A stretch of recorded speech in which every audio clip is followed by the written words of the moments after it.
Hey, what's up guys, this is Hriday from hridaynews.com and thanks a lot for watching my video.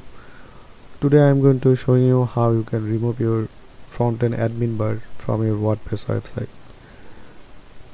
So now I am in my dashboard, so if I go to the dashboard, you need to click on dashboard.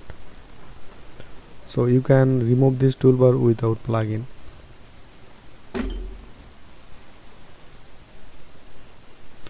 Then you need to go to user. You can set this toolbar for a specific user if you do not need, like if you have a lot of user here, you just need to click on edit here, then you can remove it. So right now I will scroll down and here you will see. So I just uncheck this toolbar and I just update profile.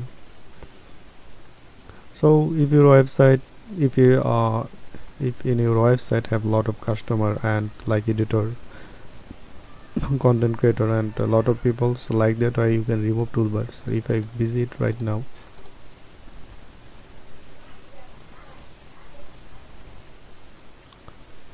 so you will see this toolbar is not here. So I think without plugin you can follow this method. I think this is helpful for you, and for more useful video, don't forget to subscribe my channel. Thank you.